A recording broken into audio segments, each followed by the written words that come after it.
بہت امپورٹنٹ ہے، اس لیے جو روس کی طرف سے رد عمل آ رہا ہے۔ INS تمال روس سے ڈیلیوری کی تیاریاں پوری کر لی گئی ہیں، تلوار کلاس فریگیٹ ہے۔ INS تمال پاکستان سے تناز کے بیچ اب بھارت کی طاقت بڑھنے جا رہی ہے۔ صورتحال بڑی تیزی سے کشیدہ ہوتی جا رہی ہے اس وقت، جو تازہ ترین خبریں پاکستان نوسینا کو ایک بار پھر منہ کی کھانی پڑ سکتی ہے، کیونکہ ترکی کے یدھ پوت کے جواب میں بھارت ایک بڑا وارشپ اپنے بیڑے میں شامل کرنے جا رہا ہے۔ بھارت کا سب سے بڑا رننیتک ساجھیدار روس ایک بار پھر بھارت کی مدد کے لیے آگے آیا ہے۔ دیکھیے، رقبے کے لحاظ سے ہی نہیں بلکہ آپ اپنی فوج اور اپنے جہاز، میزائل، تمام چیزیں جو بھی جنگی ساز و سامان ہے، اس حوالے سے بھارت جو ہے وہ پاکستان سے ڈبل ہے۔ اس کے ساتھ ساتھ دیگر ممالک سے بھی جو ہے وہ بیانات آ رہے ہیں، کنسرن شو کیا جا رہا ہے۔ ظاہر سی بات ہے وہ جو کنسرن ہے وہ جب ایکسپریس ہوتا ہے تو کیا وہ تھوڑا سا انڈیا کی طرف لین کرتا ہے؟ جے ڈی وینس نے میرا خیال ہے the only world leader جنہوں نے اتنی کلیئرٹی کے ساتھ یہ بات کی کہ بھئی انڈیا ضرور رسپونڈ کرے، تو اس کا مطلب ہے ہندوستان کچھ کرے گا۔ یہ فار شور ہے کہ ہندوستان کچھ بہت بڑا سٹیپ لے گا، اور ذرائع بھی یہ بتا رہے ہیں کہ ہندوستان نے کچھ پوائنٹ شاید مارک کیے ہوئے ہیں، کچھ کہہ رہے ہیں کہ براموس میزائل بھی وہ فائر کر سکتا ہے۔ اور ریٹنگ ایجنسی موڈیز کی پاکستان کو چیتاونی، بھارت سے یدھ پاکستان پر بھاری پڑے گا، یہ کہا ہے انترراشٹریہ ریٹنگ ایجنسی موڈیز نے۔ سندھ تاس معاہدے کو بھی بیچ میں ڈال دیا، دوسری طرف جو ان سے انہوں نے یہ سارا یہ جو ہے نا یہ بھی تھریٹ دے دیا کہ ہمیں یہ ایک بہت بڑی خبر ہے۔ اس سے یہ واضح ہو رہا ہے کہ ہندوستان اب یعنی جب اس نے خود اپنی آبادی کو خالی کروا دیا، اس طرف سے ہم نے دیکھ لیا وہ آبادی کو خالی کروا رہا ہے، تو اس کا مطلب ہے ہندوستان کچھ کرے گا۔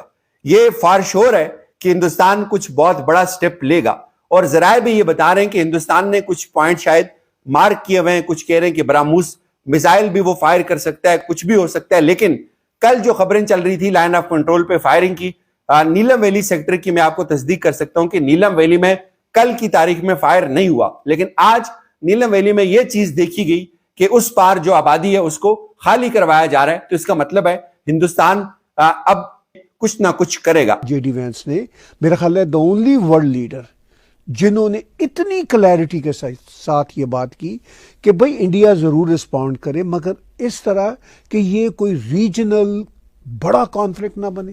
پھر انہوں نے کہا کہ جو ٹیررسٹ ہیں جو پاکستان میں جو چھپ جاتے ہیں، اور ٹو سم ایکسٹینٹ یعنی کسی حد تک پاکستان پہلگام کے اٹیک میں بھی ریسپانسیبل ہے، تو انہوں نے کہا کہ ان کو اکاؤنٹیبل کرنا چاہیے۔ باتیں تو جے ڈی وینس نے بالکل ٹھیک کی، لیکن کیا پریکٹیکلی یہ سب کچھ ہو سکتا ہے؟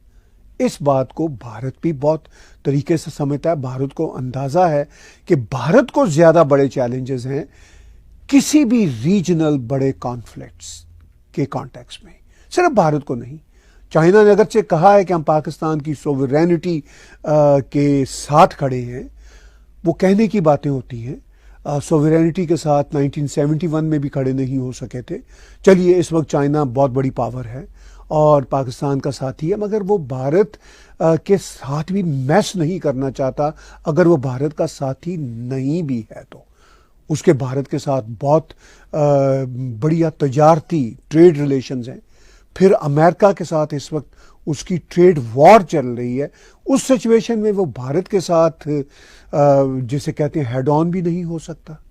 پانی بند ہونے کی سچویشن آئے، بھارت نے تو انفیکٹ اس سٹیج پہ پاکستان کو یہ کہا ہے کہ ہم پانی بند کر دیں گے اگر آپ یہ ٹیررزم نہیں روکیں گے۔ اب پاکستان کی آرمی کی طرف سے یہ ٹیررزم آن اینڈ آف ہوتی رہتی ہے، چھوٹے موٹے تو وہ وہاں پہ انکاؤنٹرز چلتے ہی رہتے ہیں، چھوٹی موٹی انفلٹریشن تو راؤنڈ دا ایئر چلتی رہتی ہے، لیکن بڑے لیول کی یہ جو ٹیررزم ہے یہ پھر پاکستان کی طرف سے ہوتی ہے، جیسا کہ پہلگام میں ہوئی۔ اب پاکستان کا یہ کہنا ہوتا ہے کہ نہیں جناب یہ فالس فلیگ آپریشن ہے۔ اب یہ بڑی شرم کی بات ہے، گھٹیا بات ہے کہ ایک طرف تو ہندو آئیڈینٹیفائی کر کے آپ ماریں گے، آپ کے ٹیررسٹ ماریں گے، اس کے بعد کہیں گے یہ آپ ہی نے خود ہی کیا ہے۔ اب تو پاکستان کے جرنلسٹ سچ از نجم سیٹھی یہاں تک کہہ رہے ہیں کہ فالس فلیگ تو ان سائڈ جاب جو ہے وہ تو 9/11 بھی ہو سکتا تھا۔ Can you believe it? جو آلموسٹ پاکستان میں پلان ہوا القاعدہ نے، اور میں تو یہ کہوں گا کہ اس میں پاکستان آرمی کے اس وقت کے جو ایلیمنٹس تھے وہ بھی شامل تھے۔ اب امریکہ اگر اتنے بڑے ٹیررسٹ اٹیک کو جانتے ہوئے بھی بولنا چاہتا ہے تو وہ پھر امریکہ ہو یا یورپین یونین ہو، وہ آج بھی اس ٹینشن میں یہی پیغام دیں گے بھارت کو کہ جی پلیز آپ ذرا جنگ نہ لڑیں، آپ ایسکلیٹ نہ کیجیے گا۔ پاکستان کو بھی یہ کہیں گے کہ ذرا تم بھی اب اپنے آپ کو روکو۔ لیکن یہ مسئلہ کبھی رک پائے گا یا نہیں رک پائے گا؟ یہ میں نے پیچھے بات کی تھی کہ یہ مسئلہ انفیکٹ بھارت بھی جانتا ہے اور پوری دنیا جانتی ہے کہ یہ مسئلہ کمپلیٹلی رک نہیں پائے گا۔ آپ یعنی بھارت اس پہ کو بہت بڑا سرجیکل آپریشن کا کام کر دے، جیسا کہ سرجیکل سٹرائکس انہوں نے پلوامہ اٹیک کے بعد بھی کی، اوڑی کیمپ کے بعد بھی کی، اس سے بھی بڑی سرجیکل سٹرائکس کر دے، تو بھی اس بات کی تو گارنٹی نہیں ہے کہ پاکستان کی آرمی ایسا نہ کرے گی۔ میں نے پچھلے ہفتے ایک شو میں، اپنے ہی شو میں کہا تھا کہ جب تک پاکستان آرمی کریش نہیں ہوتی، پاکستان بھی بہتری کے راستے پہ نہیں جائے گا اور وہ ریجن بھی بہتری کے راستے پہ نہیں جائے گا۔ میرا مطلب کہنے کا یہ نہیں تھا کہ پاکستان آرمی ختم ہو جائے۔ پاکستان آرمی کے کریش ہونے کا معاملہ ہے کہ ان کا جو ٹیررسٹ ایٹیچیوڈ ہے وہ ختم ہو۔ وہ جو پاکستان آرمی ٹیررزم کرتی ہے وہ صرف بھارت کے اندر ہی نہیں، افغانستان کے اندر ہی نہیں، وہ خود پاکستان کے اندر کرتے ہیں۔ جو وہ الزام فالس فلیگ کا بھارت کے اوپر دے رہے ہیں، جو کسی لاجک میں پورا نہیں اترتا، وہ خود ان کی جنتا، ان کی پی ٹی آئی کی جماعت، عمران خان کی جماعت، جو سب سے بڑی جماعت ہے، جن کو شاید 70-80% پاکستان کی جنتا چاہتی ہے، وہ 9 مئی کا واقعہ، پھر پچھلے سال کا جو غالباً 26 نومبر کا واقعہ تھا۔ حوالے سے یہ بات پوری دنیا میں رائج ہے کہ جنگ بھی ہو، علاج نہیں رکنا چاہیے۔ دشمن حملہ آور ہو، میزائل گرا رہا ہو، اس وقت بھی ہسپتالوں کا خیال رکھا جائے گا۔ آج 7 جنازے، میں بڑے کریڈیبل وے میں بتا رہا ہوں، 7 جنازے ایک وارڈ سے اٹھے ہیں چلڈرنز ہاسپٹل میں۔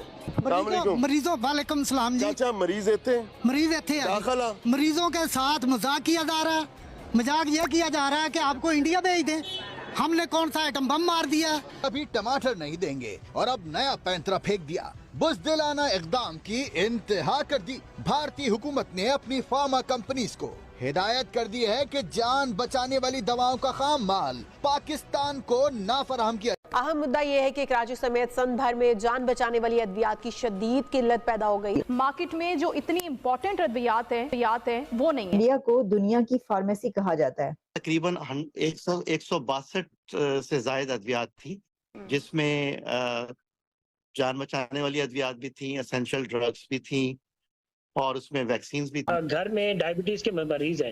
Even being a chairman of Pakistan pharmaceutical association, for me it gets difficult to procure an insulin اور یہ باقی کینسر ڈرگز کا مسئلہ یہ امپورٹ ہوتی ہے۔ ادھر راولپنڈی میں جان بچانے والی ادویات اس وقت مارکیٹ میں ناپید ہو چکی ہیں۔ وہ ادویات جو کہ جان بچانے میں معاون ثابت ہو سکتی ہیں وہ یہاں بن ہی نہیں پا رہی، جس کی وجہ سے یہ شارٹیج ہو رہی ہے۔ بھارت کی طرف سے پاکستان کی تمام امپورٹس پر بین لگا دیا گیا ہے۔ پاکستان کی وہ امپورٹس جو ڈائریکٹ بھارت اور پاکستان کے بیچ تھی، پاکستان سے وہ امپورٹس جو تھرڈ کنٹری یا وایا این ادر کنٹری کی جاتی تھی، ان پر بھی بین لگا دیا۔ دوستو دشمن کو